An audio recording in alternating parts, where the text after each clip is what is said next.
sahbihi rasulillahi ajma'in. Rabbi israh li sadri wa yassir li amri wahlul 'uqdatam min lisani yafqahu qawli. Amma. Puji syukur kehadirat Allah Subhanahu wa taala yang telah melimpahkan rahmat dan karunia-Nya kepada kita semua sehingga kita masih diberikan kesempatan dan kesehatan untuk hadir di pagi hari ini di Aula Mini Antoni Sinaga SMK Negeri 1 Bangkinang dalam agenda workshop penerapan budaya positif SMK Pusat Keunggulan SMK Negeri 1 Bangkinang tahun 2022. Kemudian salawat beserta salam tak lupa kita haturkan untuk junjungan alam, yakni Nabi besar Muhammad Sallallahu Alaihi Wasallam dengan mengucapkan Allahumma sholli ala Sayyidina Muhammad wa ala ali Sayyidina Muhammad. Yang terhormat Kepala SMK Negeri 1 Bangkinang Bapak Junaidi MPD, kemudian yang sama-sama kita hormati Bapak Pengawas Pembina Bapak Dr. Andes Haji Sulhadi MPD. Kemudian yang kami hormati telah hadir juga bersama kita Bapak Ibu Instruktur, ada Bapak Muhammad Ifandi SPD, kemudian Bapak Dedi Ropika MPD, selamat datang Pak. Kemudian ada Ibu Eka Yulia MPD. Kemudian yang kami hormati Bapak Ibu KPK dan juga Bapak Ibu Guru peserta workshop penerapan budaya positif. Bapak Ibu yang berbahagia, sebelum kita memulai rangkaian acara kita di pagi hari ini, langkah baiknya bersama-sama kita membacakan basmalah Bismillahirrahmanirrahim dengan harapan mudah-mudahan acara ini berjalan lancar sampai acara ini berakhir. Menyanyikan lagu kebangsaan Indonesia yang akan dipimpin oleh Ibu Wiwit Novitasari As SPD. Hadirin dimohon berdiri.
Hadirin dipersilakan duduk kembali.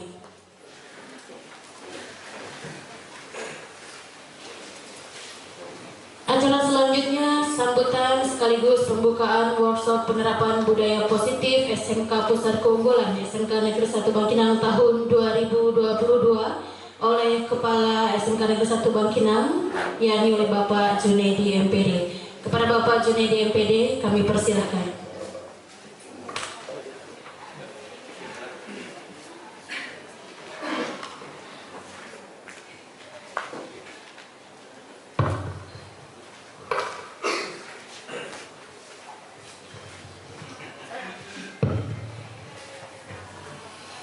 Bismillahirrahmanirrahim.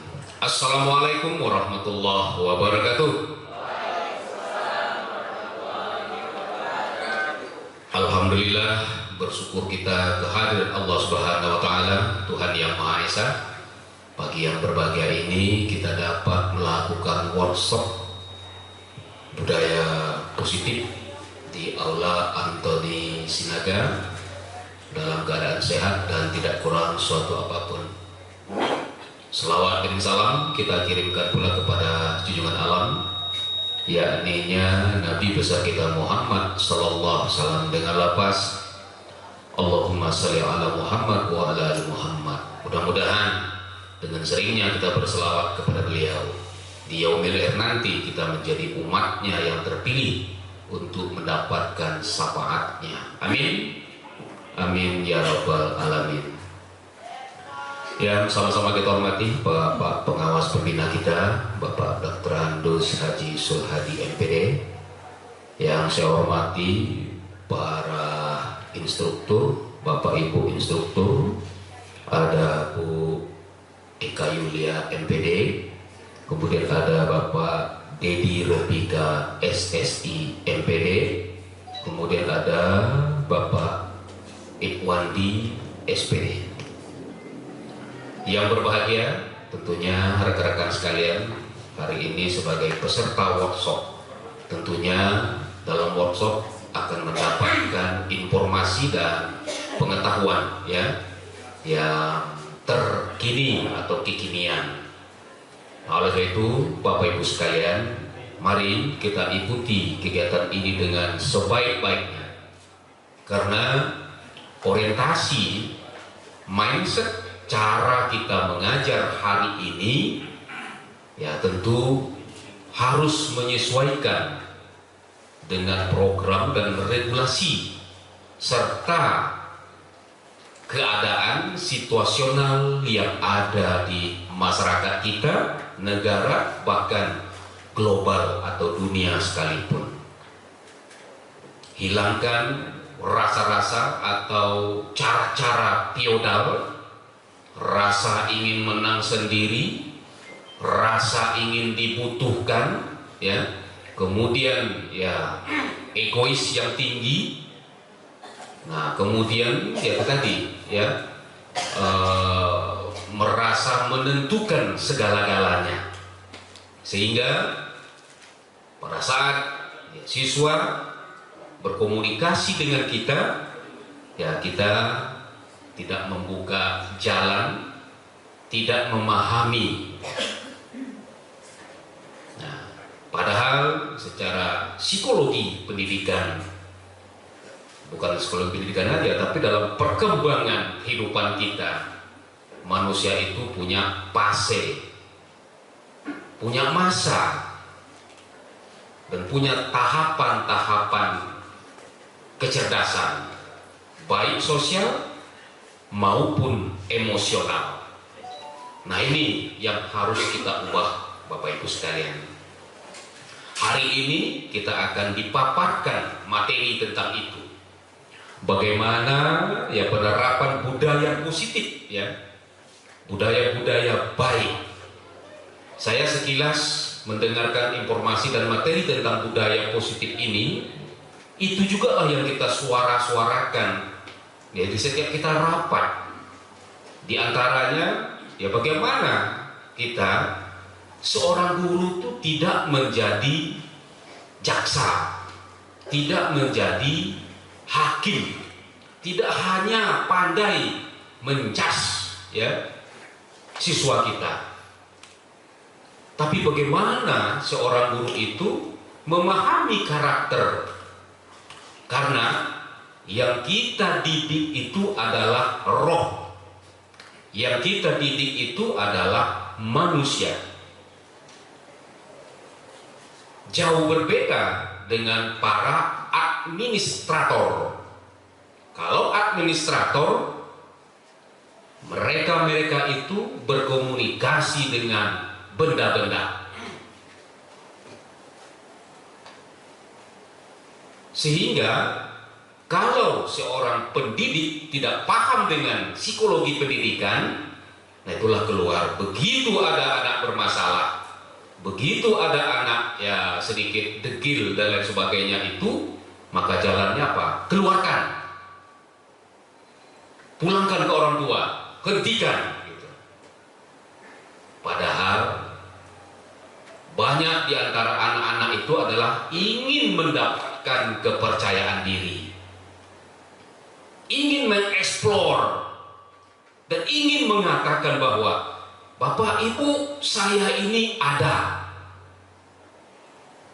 Nah tapi bagi kita, nah, kita hilangkan gitu. Apalagi yang berhubungan dengan sosial.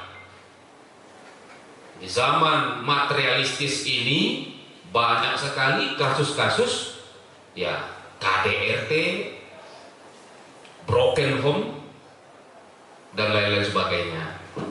Kalau kita resapi apa yang dirasakan oleh anak broken home saja, kalau kita pahami kesimpulannya, anak-anak yang broken home, orang tuanya pastilah anak-anak yang butuh perhatian, pastilah anak-anak yang butuh sentuhan. Dia ingin hadir orang yang dia sayang pada saat dia perkembangan jiwanya gitu. Tapi kalau kita tidak paham, anak-anak yang lagi minta perhatian kita, Pak, Bu, bantu saya, di rumah saya sudah diperlakukan seperti ini, saya ingin hidup tenang di sekolah. Tapi kalau kita tidak paham, anak itu kita usir, kita keluarkan dari kelas, kita suruh dia pulang, bahkan kita coret namanya.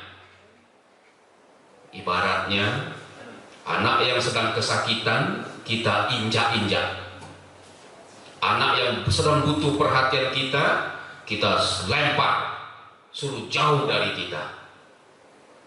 Nah ini Bapak Ibu sekalian, alhamdulillah dalam program kita ya kesiswaan ada membuat home visit. Nah di sana kan banyak yang nyata, kita lihat kehidupan anak itu, ya alhamdulillah juga hati guru-guru kita tersentuh dari home visit ini. Ternyata anak ini benar-benar butuh kita. Nah inilah ya hal-hal positif nanti yang akan dipaparkan oleh para instruktur kepada Bapak Ibu sekalian, sehingga cara pikir, mindset, dan strategi mengajak kita ke depan tentu kita harapkan akan lebih baik. Dan tidak bosan juga saya menyampaikan dari data ya, bagaimana animo di sekolah kita dan bagaimana juga keberadaan ya kompetitor-kompetitor kita ini juga mengharuskan kita mengubah hal-hal yang menjas tadi, yang menghakimi tadi. Kita hari ini sudah butuh siswa, pertahankan itu ya. Nah, mari kita buat sekolah kita ini benar-benar ya budaya positif semuanya. Di kelas anak senang, di taman anak senang, di pustaka anak senang ya. Datang senang, pulang senang. Itu yang kita harapkan. Dan tidak bosan-bosannya saya menyampaikan, karena ini ya keberlangsungan hidup kita ya. Kita SMK terbesar di Kabupaten Kampar ya, baik volume maupun rombelnya terbesar, termasuk pendidik dan tenaga kependidikannya. Dengan kebersamaan, ya inilah yang kita harapkan. Tapi kalau masih ada lagi kita yang ya main-main dalam mengurus anak kita, nah ke depan inilah yang akan ya menghancurkan sekolah kita. Sekolah tanpa siswa tidak ada apa-apanya dan kita tidak berada di sini ya, karena siswalah kita ada di sini. Oleh sebab itu mari ya kita mengubah mindset kita. Ingat para instruktur yang lain mengatakan bahwa hari ini, sebetulnya bukan hari ini, dari dulu baik pemerintah maupun kita di sekolah, kita adalah pelayan, ya. Kerja kita melayani, mensukseskan anak-anak didik kita. Nah, jangan sampai tuan rumah atau majikan terusir dari rumahnya sendiri oleh pelayannya gitu. Ubah mindset itu, ubah cara itu. Tentunya dengan tidak merendahkan harga diri. Nah, tuh. Nah, jangan gara-gara budaya positif juga merendahkan harga diri. Semuanya ada tracknya, semuanya ada alur dan jalurnya. Ikuti itu, nah kita akan mendapatkan hasil yang memuaskan. Amin. Amin. Terima kasih Bapak Ibu sekalian. Tapi saya lihat formal sekali. Ya, coba kita tagline kita ya. Kita panasin ya. Mau? Oke, SMK. Nah, loyo. Bungkus. Pak Bung, ya. Pak Haji Yasriman, serius sekali, ya. Nah, coba SMK. SMK. SMK Negeri 1 Bangkinang. Ada nggak apa? Kalau nggak hafal push up. Oke.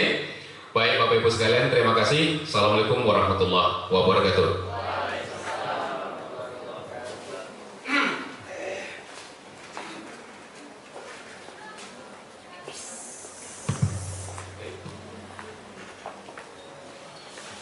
Terima kasih kami ucapkan kepada Bapak Junaidi MPD yang telah memberikan sambutan di pagi hari ini. Kemudian untuk acara selanjutnya, sambutan dan juga arahan dari Bapak Pengawas Pembina, Bapak Dr. Andes Haji Sulhadi MPD. Kepada Bapak Dr. Andes Haji Sulhadi MPD kami persilakan.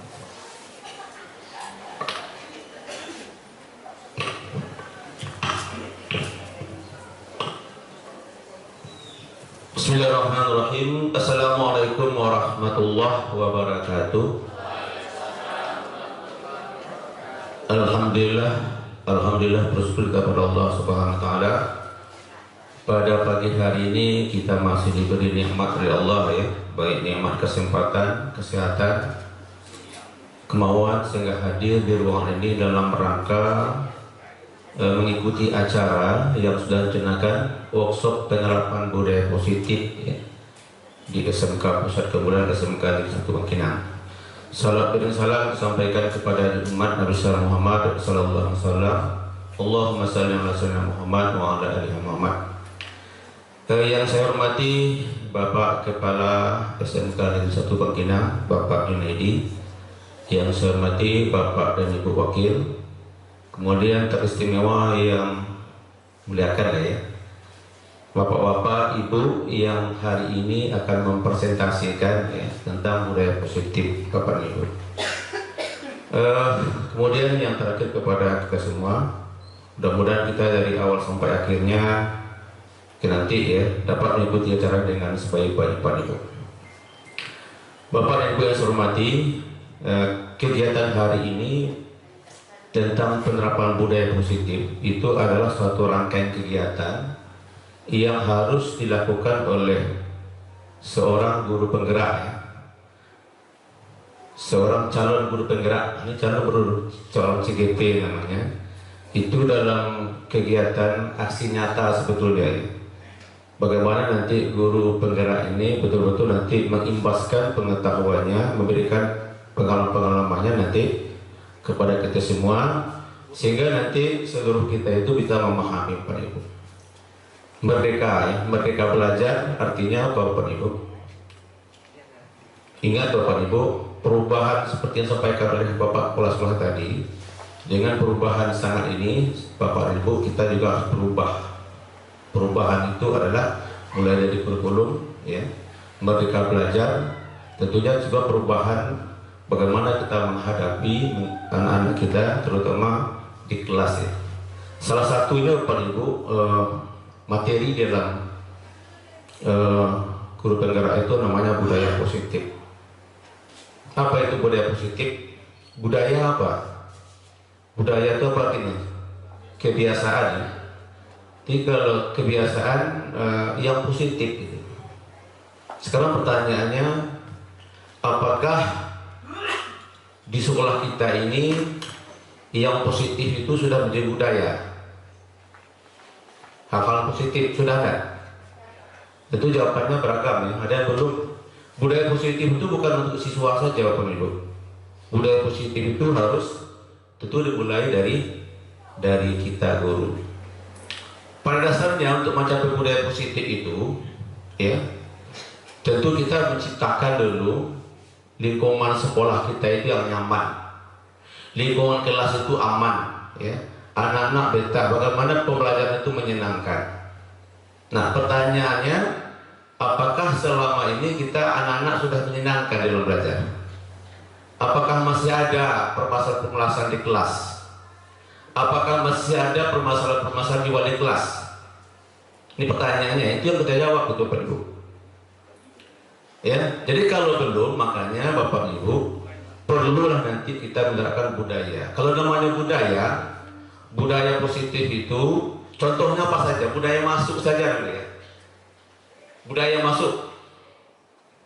Selama masih ada anak-anak diarahkan dipanggil itu belum budaya. Budaya itu sudah kebiasaan yang sudah tanpa disuruh ya. Masuk kelas itu juga. Ini contohnya budaya Pak. Menepati waktu saja dulu kita masuk kelas. Anak juga seperti itu. Nah, apakah selama ini sudah budaya? Ini Bapak Ibu yang mengetahuinya. Apakah sudah? Kalau budaya apa sudah? Pas berbunyi itu anak sudah masuk ya. Ya. Sudah masuk, kemudian kita juga sudah masuk. Jangan nanti anaknya sudah masuk, gurunya belum masuk, itu belum juga positif.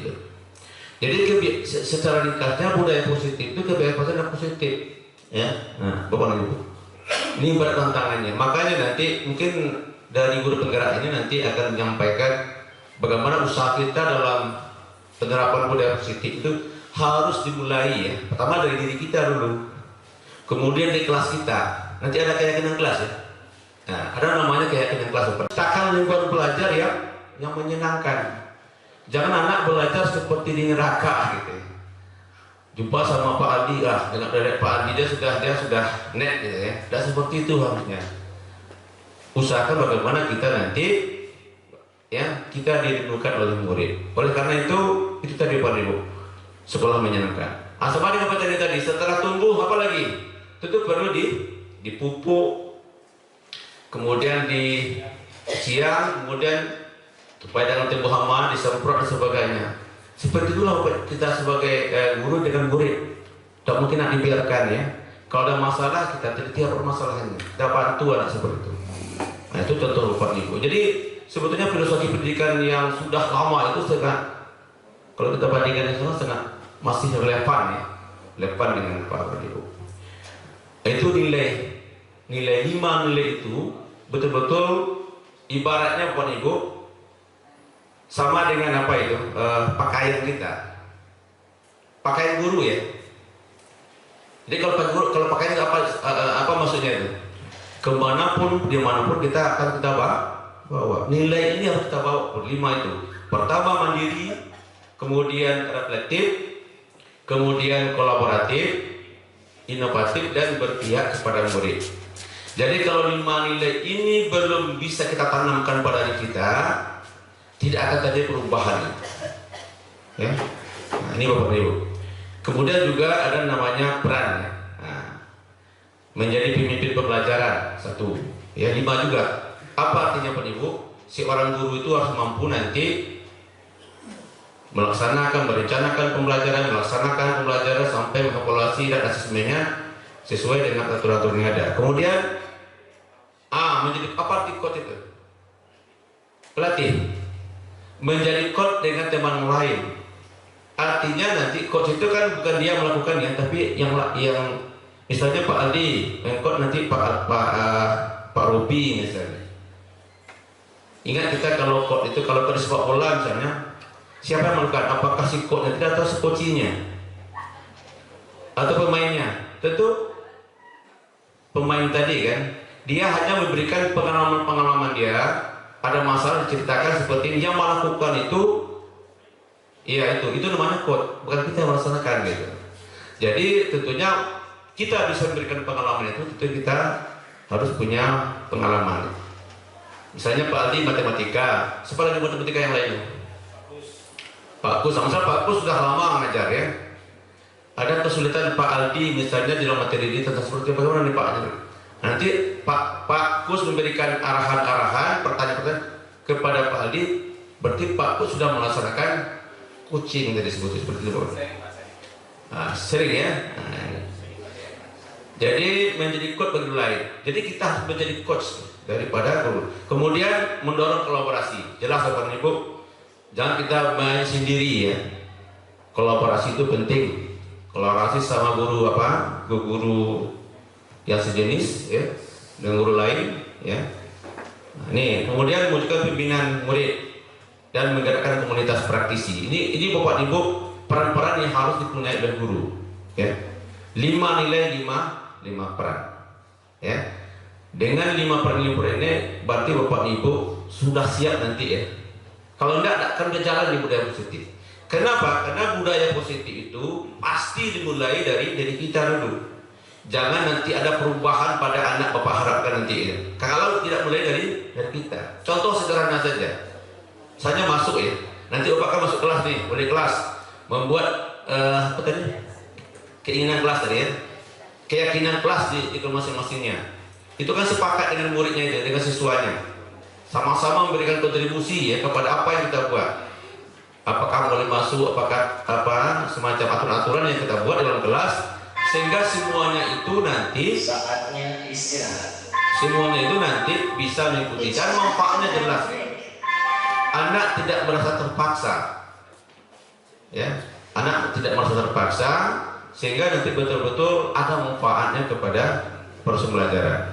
Jadi nanti Bapak Ibu, saya yakin dan percaya nanti akan disampaikan oleh Bapak dari buku materi nanti seperti apa nanti menerapkan budaya positif ya, langkah-langkah seperti apa. Yang jelas saya hanya menyampaikan kepada kita semua, marilah kita memahami tentang ada 5 nilai tadi dan peran tadi harus kita terapkan. Dan itu kalau itu tidak bisa kita terapkan, sulit nanti kita untuk menghasilkan budaya positif. Budaya itu adalah kebiasaan ya. Tentu kebiasaan dimulai daripada latihan ya. Mudah-mudahan Bapak Ibu saya hanya menyampaikan sekilas pintas. Mudah-mudahan ada manfaatnya bagi kita semua. Saya berharap ya Bapak dan Ibu terjadi buktinya nanti bahwa budaya itu sudah bagaimana Bapak dan Ibu di kelas nanti masing-masing betul-betul nanti membuat keyakinan kelas, kemudian nanti bisa melaksanakannya sama-sama ya. Yang intinya nanti tentu hasilnya kepada kebaikan kita semuanya. Hal-hal yang positif yang bisa kita terapkan di sekolah kita ini. Kemudian tentunya tadi ya, dia tidak akan jalan dengan baik kalau nanti dari Bapak dan Ibu sendiri yang tidak mendukungnya. Kemudian kita yang perlu lagi kita sampaikan, jangan kita saling menyalahkan. Kalau ada permasalahan, tolong dibicarakan secara bersama. Kemudian kedua lagi, penyakit kita ini saling lempar tanggung jawab. Ini sobat selesaikan dulu ya. Ini kalau ini tidak terjalan, susah nanti kita menciptakan budaya positifnya nih Bapak Ibu ya. Nah, itu Bapak Ibu yang dapat saya sampaikan pada pagi hari ini. Mudah-mudahan kita bisa mengikutinya dengan baik. Dan mohon maaf atas segala kekurangan. Terima kasih atas perhatian. Saya sudahi, wabillahi taufik walhidayah. Assalamualaikum warahmatullahi wabarakatuh.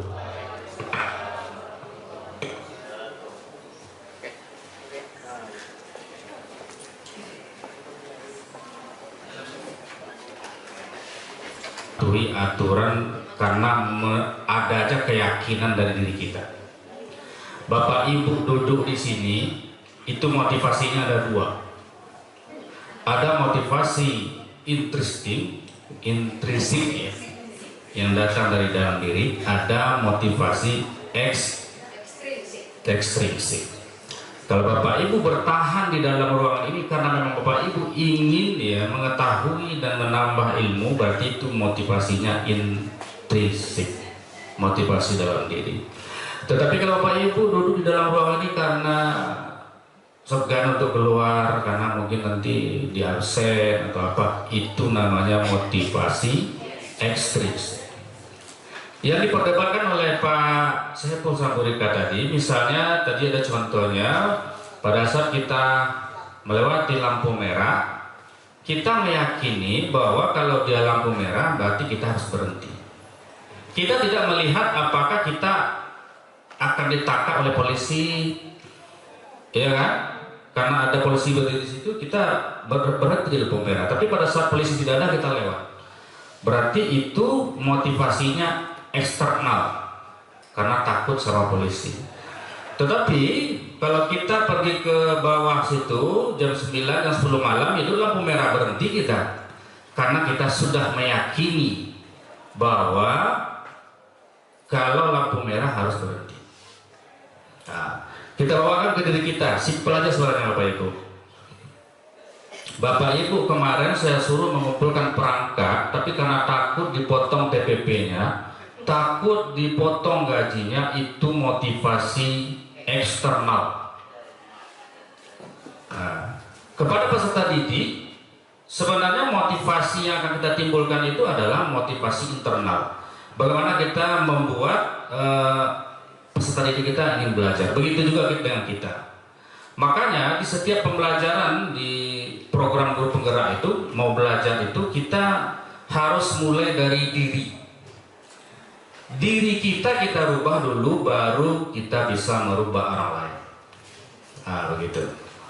Karena memang mungkin saya pun selama ini menerapkan seperti itu, saya akui gitu. Saya selama mengajar ya, dari dulu dari swasta sampai sekarang itu, posisi kontrol saya sebagai penghukum. Saya akui. Pada saat pembelajaran ini baru saya menemukan ternyata seperti ini gitu. Iya kan? Tetapi Bapak Ibu, pada saat seseorang tidak bisa dikontrol, berdisiplin, maka harus ada orang yang mengontrol. Nah, begitu. Cuman teknik-tekniknya nanti yang akan kita lihat secara simpel gitu ya.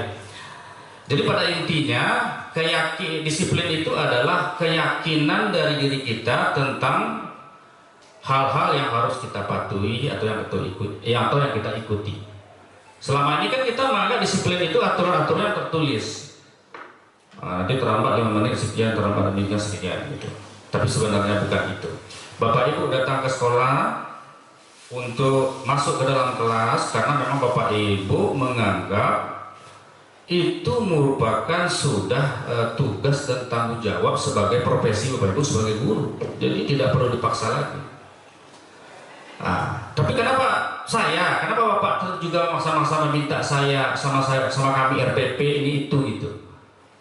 Karena memang itu tugas Bapak Ibu, kemudian Bapak Ibu belum menyadarinya, dan kebetulan itu dibutuhkan, ya harus seperti itu, harus diminta. Kalau tidak diminta nanti berarti dianggap pula oleh orang yang meminta itu berarti sekolah tidak disiplin. Nah, begitulah kira-kira.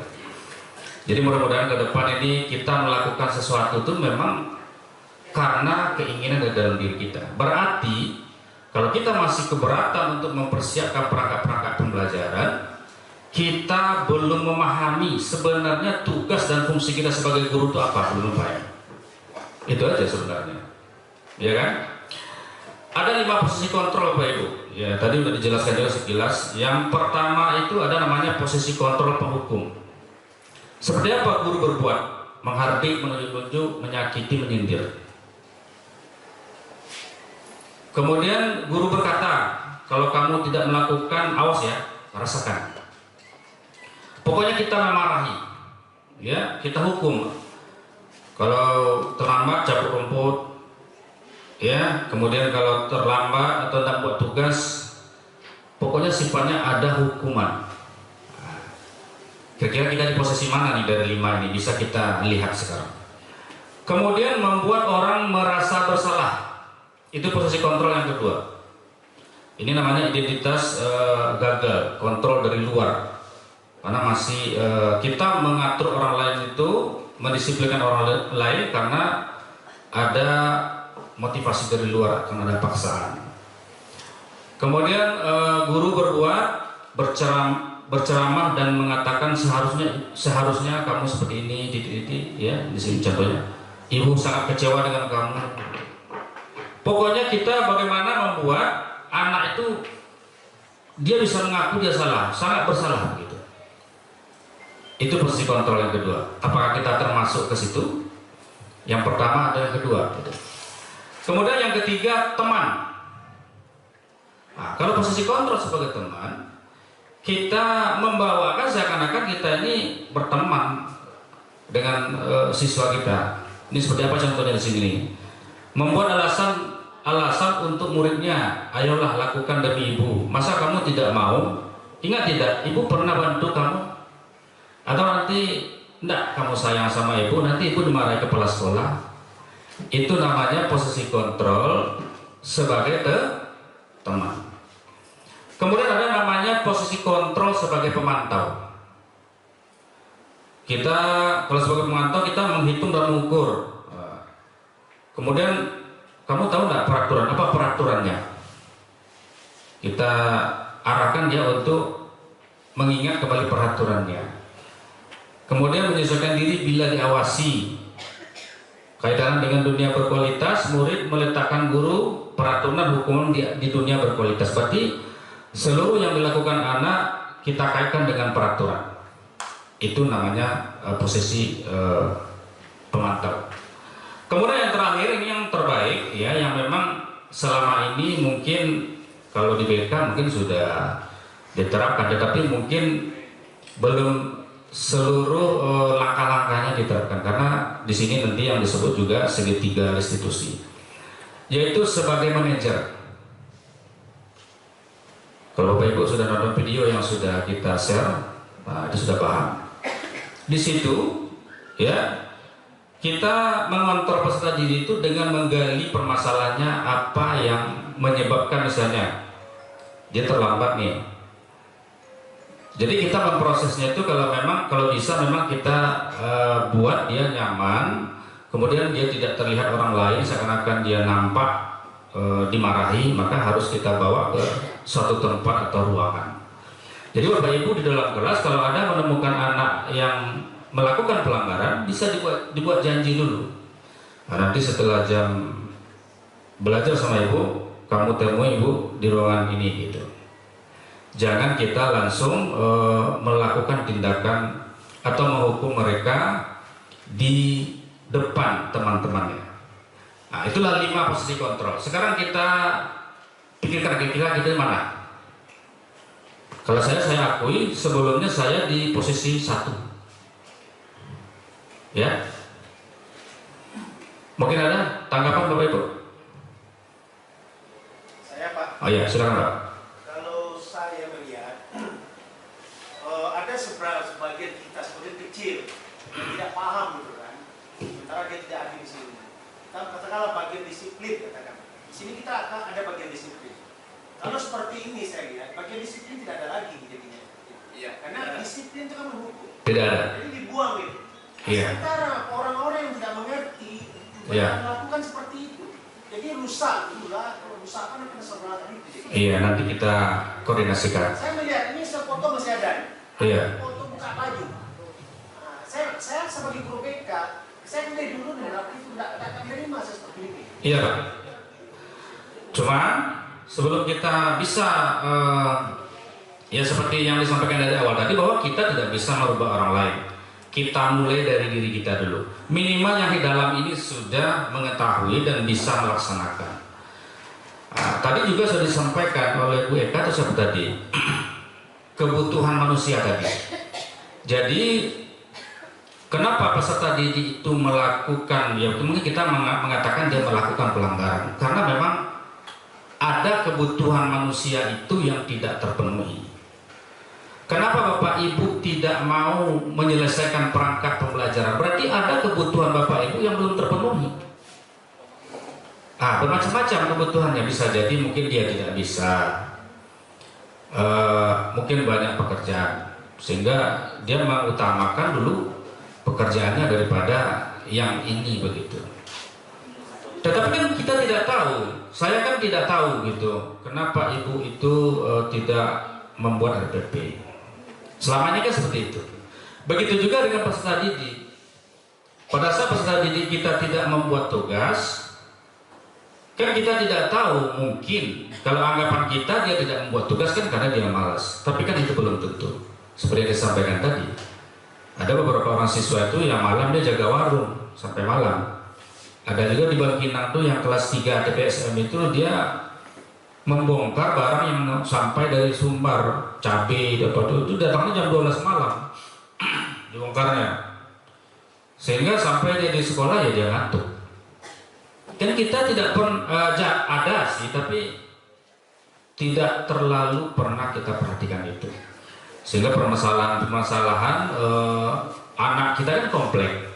Tapi mudah-mudahan kita beransur-ansur, kita mulai satu-satu. Kita mulai dari diri kita dulu. Nanti kalau ini terjadi di dalam kelas kita coba. Bagaimana kita bisa menerapkan posisi kontrol sebagai manajer. Kemudian baru masuk ke segitiga restitusi.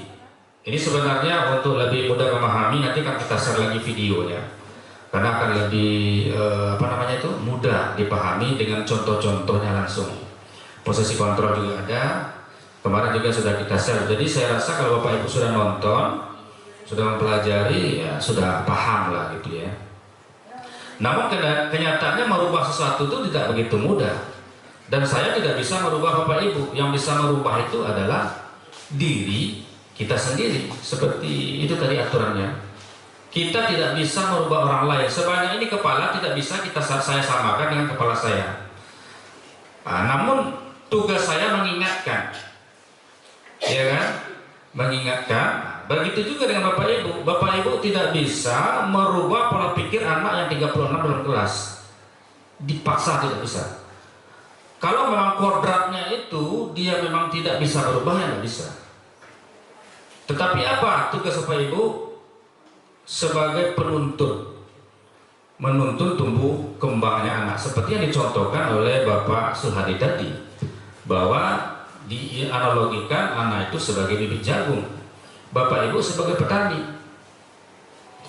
Pada saat Bapak Ibu memiliki bibit jagung yang unggul, kemudian petaninya tidak memupuk, tidak menyirami, tidak memelihara, kira-kira jagungnya bagaimana? Tetap tumbuh jagung, ya kan? Tetapi hasilnya belum tentu maksimal. Coba bayangkan kalau kita mau mengajar tidak ada persiapan, yang dibawa ke dalam kelas cuma handphone, ya kan? Kita mau menanam nih, mendidik, menuntun peserta didik kita, kira-kira seperti apa? Dianalogikan seperti itu. Tetapi kalaupun ada mungkin bibitnya kurang unggul ya, jagung tadi, tetapi kita sirami, kita siangi, kita pupuk, kita kita pelihara dengan baik, kita kasih racun kalau di apanya kan mati dia, gulmanya kita siangi, mudah-mudahan jagungnya akan bisa bertumbuh dengan baik. Begitulah analoginya kalau kita bandingkan dengan peserta didik kita. Makanya di pembelajaran paradigma baru itu pembelajaran berpusat pada peserta didik, ya kan? Kalau seperti kami ini pembelajaran orang dewasa. Dan tadi gue cerita, Bapak Ibu kan mungkin ada yang ngantuk. Dianalogikan itu kalau dibawakan ke dalam kelas kita bercerita tanpa ada variasi, tentu peserta didik ya juga akan mengantuk. Seharusnya tadi bisa diberikan ice breaking ya, cuman waktunya singkat. Mungkin ke depan juga kita sesuai dengan rapor kita, ke depan itu kita banyak melaksanakan pelatihan, karena memang literasi dari guru-guru dan siswa kita merah, ya kan? Mungkin ada beberapa orang guru yang mungkin dia bisa membaca buku sebulan itu satu, tapi ada beberapa orang dari kita udah 10 tahun belum ada tamat buku satu. Literasi, ya kan? Sedikit lagi, Segitiga restitusi ini seperti apa? Yang pertama namanya validasi kebutuhan. Jadi pada saat peserta didik itu melakukan sebuah pelanggaran, kita bisa langsung panggil. Nanti kamu setelah belajar dengan bapak atau ibu, temui ya di ruangan ini, di ruang guru gitu. Setelah kita bertemu dengan peserta yang berikutnya, kamu buat bukan satu-satunya yang pernah melakukan ini. Ya, kalau merokok tentu bukan dia saja, bisa jadi orang lain sudah pernah. Itu cara menstabilkannya. Itu sudut segitiga kedua. Kemudian yang ketiga, sudutnya menanyakan keyakinan. Nah, tentu memang kita beranjak dari nilai-nilai yang sudah diterapkan. Nilai-nilai apa yang telah kita sepakati? Kalau sekarang kan dalam bentuk peraturan memang merokok itu tidak diperbolehkan. Ya, mungkin itu ke depan akan kita rubah. Kita tidak memperbolehkan peserta didik kita merokok, tetapi kita merokok.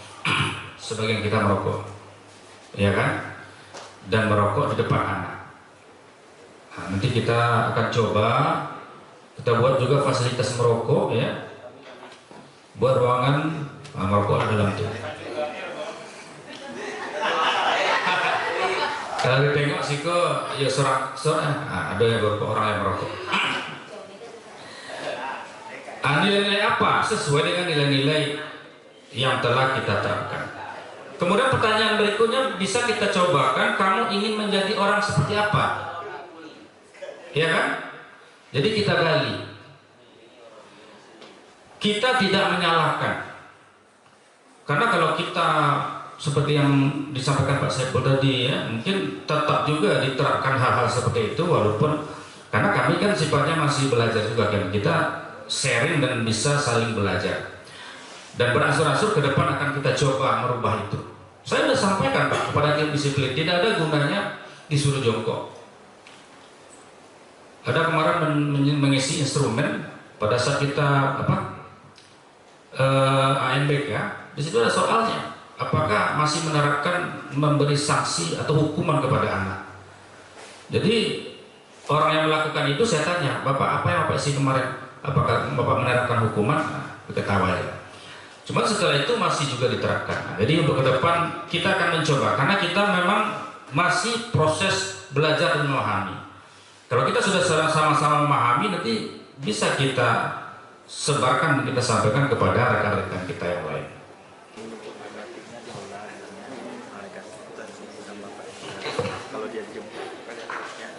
Cek.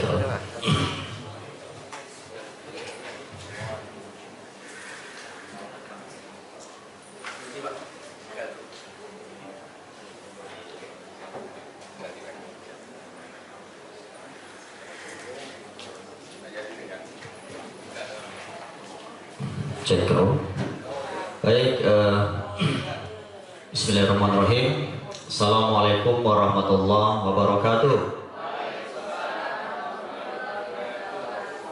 Innal hamdalillah nahmaduhu wa nasta'inuhu wa nastaghfiruh wa na'udzu billahi min shururi anfusina wa min sayyiati a'malina. May yahdihillahu fala mudilla lahu wa may yudlilhu falan tajida lahu waliyyan mursyida. Asyhadu an la ilaha illallah wa asyhadu anna Muhammadan abduhu wa rasuluh la nabiyya ba'da. Rabbi shrah li sadri wa yassir li amri wa hlul 'uqdatam min lisani yafqahu qawli.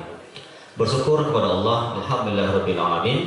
Bersalawat kepada Nabi besar Muhammad sallallahu alaihi wasallam dengan ucapan Allahumma shalli ala sayyidina Muhammad wa ala ali sayyidina Muhammad. Yang kami hormati Bapak-bapak, Ibu-ibu, instruktur pada pagi menjelang siang ya, karena sudah hampir jam 10. Ada Pak Iwandi dan ada Bu Eka. Dan yang kami hormati Bapak-bapak, Ibu-ibu, kepala program keahlian yang apabila berhadir di aula kita ini, serta Bapak-bapak, Ibu-ibu, Banyuwang yang ketek nak kebesawi namo yang wadang nak kami bawalu. Alhamdulillah kita semua bisa hadir dan insya Allah semua kegiatan kita ini diberkahi oleh Allah Subhanahu wa Ta'ala. Amin amin ya rabbal alamin. Yang pertama Bapak Ibu, kami mohon izinkan kami untuk memberikan beberapa hal nanti terkait dengan budaya positif yang tadi sudah disampaikan sedikit oleh Bapak pengawas kita dan Bapak kepala sekolah kita. Kemudian yang kedua, kami mohon maaf nanti jika ada yang salah atau kata-kata yang kurang pas, karena sebenarnya kami di sini motivasinya ada dua. Yang pertama, motivasi dalam hal menyelesaikan tugas, karena memang kami diminta seperti itu. Yang kedua, motivasinya adalah motivasi sharing atau berbagi. Nah, mungkin nanti Pak Aldi akan seperti itu juga ya. Karena alhamdulillah di angkatan 7 dan 8 ada satu orang guru kita. Di angkatan 7 ada Pak Aldi, angkatan 8 ada Pak Freddy. Tapi angkatan 7 Pak Aldi CGP, ternyata tadi Pak Freddy angkatan 8 dapat PP ya. Nah, CGP itu calon pengajar praktik, PP itu CGP itu calon guru penggerak, PP itu pengajar praktik. Nah, dia telo pada kami lah, pada awal Pak Aldi ya.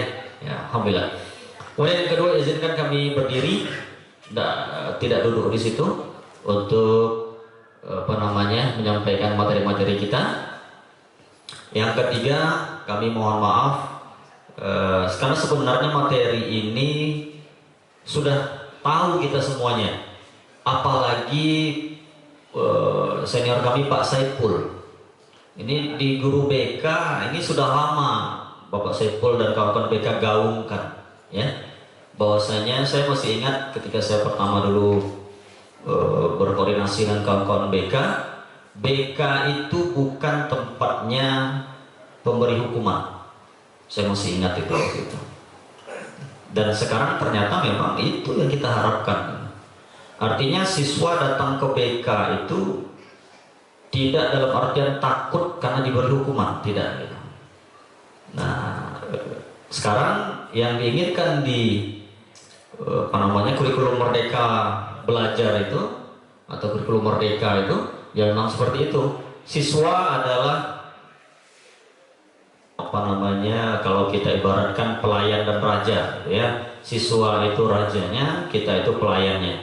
Tapi saya di pertemuan pertama yang paling saya protes itu adalah kata atau kalimat guru itu menghamba kepada murid. Nanti Pak Aldi ada tuh Pak Aldi ya? Saya paling agak terusik dengan kata guru itu menghamba kepada murid. Tapi setelah saya dalami apa yang disampaikan oleh maksud menghamba yang disampaikan oleh Bapak Ki Hajar Dewantara itu tidak seperti menghamba dalam artian ciptaan dan pencipta, bukan seperti itu. Maksudnya adalah siswa itu harus benar-benar kita pahami seperti apa keinginan dia di sekolah itu, dan kita sebagai guru memfasilitasi kebutuhan belajar siswa di sekolah itu dengan cara kita harus pahami karakteristik dari siswa-siswa kita itu. Itu kata kuncinya sebenarnya di menghamba pada murid itu.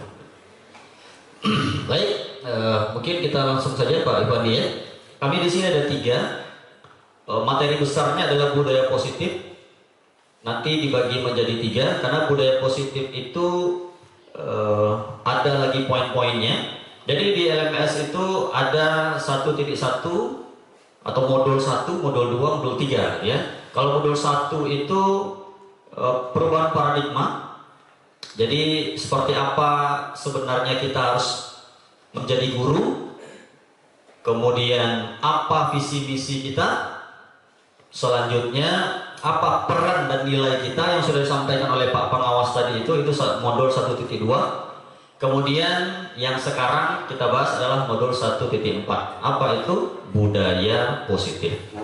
Nah, di budaya positif itu kami bagi 3. Jadi yang pertama perubahan paradigma atau memberikan materi apa itu budaya positif. Setelah the break time will be ended in 5 minutes. Ya. Setelah nanti kita tahu teori-teori tentang budaya positif itu apa,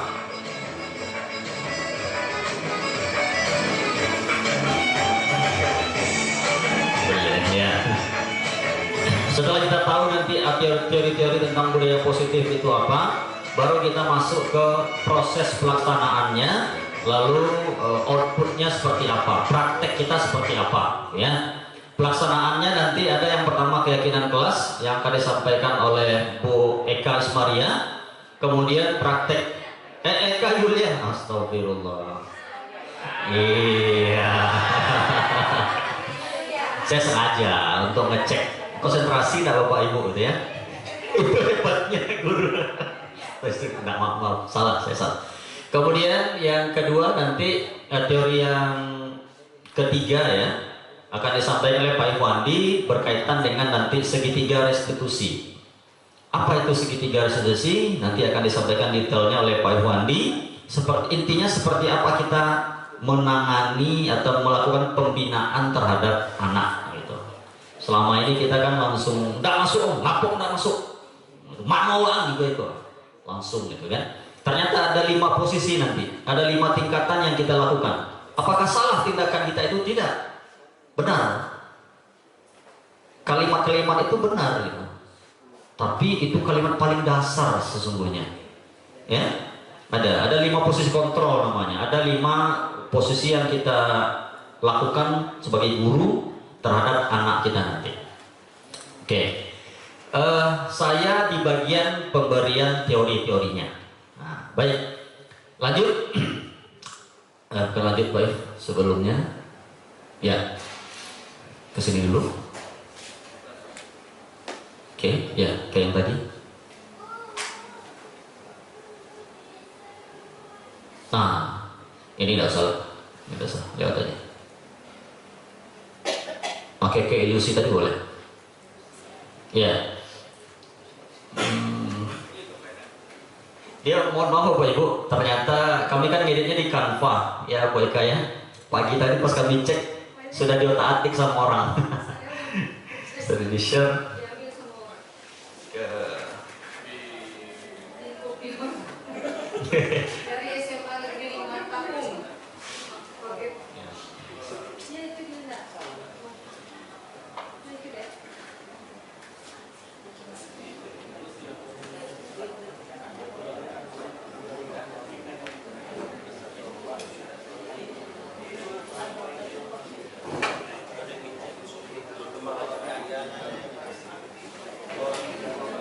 Ya, baik. Untuk menyemarakkan kita sedikit, ada pembicaraan gitu ya. Ada pertanyaan pemantik yang mungkin bisa kita jawab bersama nanti. Apakah kawan-kawan semuanya setuju tentang 3 pernyataan ini? Ya, apa itu? Yang pertama, hukuman dapat mendisiplinkan anak. Betul? Oke, atau setuju? Setuju. Ada yang tidak setuju? Ada. 1 orang tidak setuju. Bagus, ya. Baik. Ternyata ada 2 besar pendapat, yaitu ada yang setuju bahwasanya hukuman dapat mendisiplinkan anak, ada yang tidak setuju bahwasanya hukuman itu tidak selamanya dapat mendisiplinkan anak. Ya. Kemudian pernyataan yang kedua. Pemberian hukuman dengan hal positif. Apa itu hal positifnya? Membaca atau membersihkan halaman sekolah ini sering kita lakukan nih. Pagi tadi baru dilakukan juga oleh Pak Erik, menginformasikan anak untuk baca astagfirullah, mengucap di situ. Anak yang terlambat tadi, mohon maaf yang di kelas tadi, ya. Apakah Bapak Ibu setuju bahwasanya pemberian hukuman positif itu seperti membaca, membersihkan halaman sekolah dapat meningkatkan disiplin anak? Dapat meningkatkan disiplin ya? Apakah setuju? Atau ada yang tidak setuju kira-kira? Pak Fauzi? Setuju ya? Dengan memberikan hukuman membaca itu? Bisa ya? Oke. Kemudian yang ketiga, apakah Bapak Ibu setuju jika memberikan penghargaan dapat meningkatkan motivasi belajar anak? Gimana? Setuju? Dengan memberikan penghargaan. Nah, penghargaan ini banyak macamnya. Kalau dulu penghargaan penghargaan ini saya masih ingat sama kita sekolah. Seluruh juara kelas itu dibariskan di depan depan siswa gitu ya. Diberikan piala, diberikan sertifikat segala macamnya. Nah, baik, supaya lebih yang setuju tadi bahwasanya baik-baik yang pernyataan pertama, pertanyaan pemantik. Ya, hukuman dapat mendisiplinkan anak. Siapa perwakilan Bapak Ibu?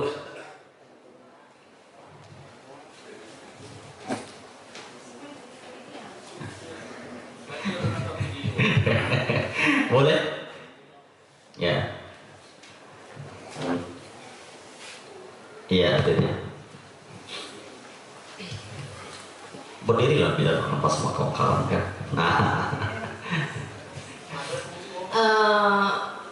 Yang pertama tadi kan saya mewakili teman-teman yang mengatakan setuju ya Pak ya. Yang pertama, hukuman dapat mendisiplinkan anak. Menurut saya, karena saya juga sebagai wali kelas gitu ya, saya meyakini bahwa salah satu hukuman ini bisa mendisiplinkan anak. Contohnya di kelas ini kan banyak anak-anak kita yang kategorinya masuk kelas ini tidak tepat waktu, seperti itu ya. Setelah kita berikan hukuman, saya kalau beri hukuman mungkin tidak berat, seperti misalkan hukuman fisik lah, seperti itu misalkan. Hukuman fisik ya? Seperti push up. Nah, mereka menyadari bahwa karena mereka tidak sanggup untuk mengikuti push up sebanyak yang kita mau gitu. Mereka selalu minta diskon segini lah Bu gitu. Ya, kita minta 100. Diskon 10 aja Bu. Ya. Akhirnya nanti dapatnya 10 gitu. Tapi alhamdulillah gitu ya. Nggak tahu untuk semua kelas saya tidak tahu, tapi untuk kelas yang saya bimbing itu alhamdulillah berlaku gitu. Jadi untuk kedepannya mereka tidak lagi untuk melakukan hal seperti itu. Setelah Ibu berikan hukuman fisik, contohnya push up, siswa itu atau murid itu tidak terlambat lagi. Iya, alhamdulillah. Ada perubahan ya. Baik. Terima kasih Pak. Terima kasih Ibu. Iya. Aplaus untuk Ibu Yesi. Ya. Untuk percepat waktu Pak Ibu ya. Mungkin Pak. Iya. Siap. Ya. Mungkin ada yang mau menambahkan? Pak Robi mungkin? Ya. Baik, terima kasih. Assalamualaikum warahmatullahi wabarakatuh. Waalaikumsalam warahmatullahi wabarakatuh. Ini mungkin pengalaman atau pandangan saya pribadi Pak ya. Jadi sekarang kita sudah terkonsep oleh Kementerian Pendidikan Kebudayaan seperti apa. Nah, dari yang poin nomor 1 ini, hukuman dapat mendisiplinkan anak. Nah, jadi kata-kata dapat ini tentu kalau kita lihat dapat berarti mungkin ada gitu Pak ya, bisa. Cuman seberapa besarnya itu ya mungkin perlu dilakukan penelitian lebih mendalam, mungkin berupa karya ilmiah gitu Pak ya. Seberapa presentasi efeknya nanti. Kemudian juga melihat hukuman itu. Nah, kita hubungkan dengan pernyataan Pak Saiful, memang sekarang ini yang menjadi dilema juga jenis hukuman ini, karena banyak hukuman akhir-akhir ini yang sesuai dengan perkembangan zaman yang bisa menjadi topik bullying, mungkin dengan adanya medsos. Kalau dulu nggak masalah Pak ini. Mungkin zaman saya sekolah dulu tahun 90-an ya kan, ditampar itu biasa, bahkan dengan bangga gitu kan, dengan bangga cerita kepada sekolah lain bahwa bagaimana disiplin yang terjadi di sekolah kita gitu kan. Nah, berbeda dengan zaman sekarang ini, ketika kita main fisik, kekerasan itu ada yang merekam, nah itu jadi viral, bahkan menjadi hal yang sangat negatif nanti terhadap dunia pendidikan sendiri. Nah, jadi kalau Pak Dedi tadi cuma nanya, pemanjakan hukuman dapat mendisiplinkan anak, ya jawabannya dapat, cuman seberapa besarnya, nah itu tidak mutlak berapa besar dan tidak selalu dapat mendisiplinkan anak. Ada yang malah tambah tidak disiplin dia jadinya karena tambah mendongkol. Itu saja ya. Terima kasih. Assalamualaikum warahmatullahi wabarakatuh. Waalaikumsalam warahmatullahi wabarakatuh. Plus untuk Pak Robi, ada lagi mungkin Bapak Ibu share pengalaman mungkin? Bu Rika, boleh? Iya, silakan. Baik Pak, jadi sama dengan Pak Robi. Kalau dapat tentu dapat. Ya. Cuman ada yang setuju, ada yang tidak. Itu tergantung penerapan atau pengalaman dia. Contohkan Bu Yesi, karena beliau mengajar, Ya. masuk ke dalam kelas. Jadi beliau terapkan seperti itu. Rupanya indikator dilihat setelah itu ada peningkatan kedisiplinan siswa. Jadi mungkin Pak Saiful entah masuk entah enggak, dia akan melihat. Jadi ada orang menerapkan, ada orang yang melihat. Kadang orang melihat ini menyatakan apa yang dilihatnya itu di luar sebetulnya yang diinginkan oleh orang yang melakukan. Ibarat penonton bola, Pak, lebih hebat dari pemain. Kan gitu. Tapi kalau kita yang di dalam kelas, bentar Pak Saiful, sebentar Pak, sebentar. Oh iya. Saya Terusin masuk. bukan melihat, tapi saya menerima seperti itu. Karena di BK ini artinya setiap permasalahan siswa kami akan selesaikan. Ada faktor itu. Nah, jadi kami melihat dampaknya di situ. Nah, jadi bukan hanya saya melihat, saya justru mengajar juga gitu loh. Saya mengajar juga, saya masih belajar. Instruksi selesai? Ya, lanjut Bu. ya nggak apa-apa, itu kan berpendapat ya Pak, itu kan pendapat saya. Saya juga tahu Bapak itu sudah senior sekali soal mengajar. Jadi misalnya saya yang baru mengajar gitu Pak, menerapkan juga disiplin anak yang terlambat lah segala macam. Mungkin ada yang kurban fisik. Kalau saya suruh berdiri sampai dia bisa menjelaskan kembali apa yang saya jelaskan barusan. Kalau sudah bisa silakan duduk. Sebetulnya tidak selalu mungkin hukuman kita berikan untuk meningkatkan disiplin. Yang penting itu Pak berkelanjutan. Kalau pas mudi atau mood guru dia hukum. Kalau dia lagi tidak mood dia tidak hukum. Itu penyebabnya anak kita itu tidak meningkat disiplinnya. Coba Pak berkelanjutan selalu setiap sistem. Kemudian kita kan ada kontrak juga dengan dengan siswa. Dan mohon maaf tidak menyinggung atau guru BK atau bagaimana. Ini pengalaman di ITE gitu Pak. Dipanggil anak yang absen begini, diselesaikan sama guru BK kita. Namun beliau hanya sampai saat itu. Besoknya nggak ditanya lagi. Dijumpai nggak kita sebagai guru? Diselesaikan tidak Pak. Hanya sekedar datang menyelesaikannya. Dikumpulkan, udah dipanggil ini, tapi itu tidak ada kelanjutannya, tidak ditanya kembali sejauh mana perkembangannya, apakah sudah berubah siswanya atau bagaimana. Jadi bukan menyinggung Pak Saiful, saya akan mengibaratkan, kadang kita melihat, kita nggak tahu Pak, hanya melihat, kok dihukum. Harusnya kita tanya, kenapa dia dihukum seperti itu. Nah, mungkin orang yang memberikan hukuman itu, dia kan ada faktor kenapa seperti itu. Ya karena kalau kita yang menonton tuh memang lebih hebat Pak daripada orang yang bermain kan begitu. Ya mohon maaf ya Bapak senior Pak Saiful, jadi bukan maksud menyinggung Bapak sebagai guru yang sudah senior, tidak. Ini kan pendapat saya. Siap. Ya, Pak. Terima kasih Bu. Ya. Terima kasih. Saya perlu sedikit mengklarifikasi ya, saya bukan menyudutkan ini. Saya berprinsip tadi mengatakan tidak selamanya hukum disiplin akan akan berubah. Kan boleh saya katakan sama dengan Pak Robi. Bisa saja hukum dan disiplin itu akan bisa merubah anak, bisa jadi tidak kan gitu. Dua opsi. Tidak saya mengatakan tidak selamanya. Boleh bisa, boleh tidak kan saya katakan. Dibentuk hukumannya, cara menghukumnya. Nah itu. Dan kemudian satu lagi, karena ibu menyinggung BK, anak sudah diabsen, ditangani, kemudian tidak dipantau. Kami Pak, di BK itu ada tahap-tahapnya. Tahap pertama di konseling, dipantau. Kalau tidak ada guru memantau, untuk itu mungkin alfa kekilap. Yang jelas itu prosesnya berkelanjutan di BK itu Pak. Sampai anak itu benar-benar dia tuntas masalahnya gitu. Nah, tapi ada yang prioritas ya. Iya, sampai kita ada prioritas negatif, ada prioritas positif ya. Jadi jangan hanya dikatakan sekali dicek absen dipanggil, setelah itu dibiarkan, tidak seperti itu ya. Kalau saya melihat seperti itu. Oke, terima kasih Bu. Kita bukan berdialog dua tidak, tapi ini untuk semuanya. Betul Pak. Iya. Terima kasih Bu Rika dan Pak Saiful. Sebenarnya tujuan kita sama Bapak Ibu. Apa itu?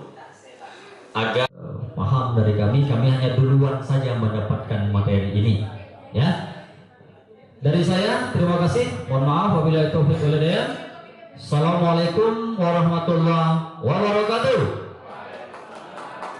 Ya, ada tagline-nya, guru penggerak, tergerak, bergerak, menggerakkan ya, tergerak itu dari diri kita, bergerak itu aksi kita, menggerakkan itu ajak orang lain, jangan awak aja. Bang Roni dengan gitu ini tergerak hatinya, oh iya dia dan boba, berarti sudah tergerak, sudah tuh mulai bergerak, lakukan aksi, jangan orang aja, lakukan aksi. Setelah itu jangan sendiri, menggerakkan, bawakan kawan lain. Ya.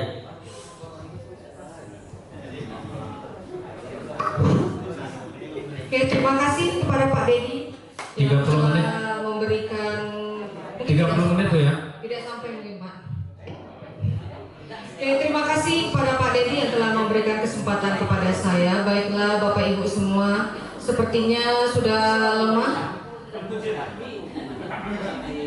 Oke, gimana kalau kita Pak Dedi menyemangati supaya suasana lebih ini, kita dengan SMK saja ya, supaya karena waktu sangat pendek di hari Jumat. Ayo gimana Pak Dedi? Pak Dedi, kita kasih Pak Dedi, kasih semangatnya yang yel SMK tadi yang dibilang Pak Jen. Ayo Pak Dedi, suara lebih kuat. Baik, mari sama-sama Bapak Ibu. Ingat ya, SMK bisa, SMK hebat, SMK Negeri Subengkinang mengukur prestasi berbeda hadiri. Baik, SMK bisa, SMK hebat, SMK Negeri 1 Bangkinang mengukur prestasi berbeda hadiri. Terima kasih Bapak Ibu. Kenapa itu disampaikan sebagai pembukaan dan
melaksanakan tiket, menjaga kebersihan, tidak membuang sampah.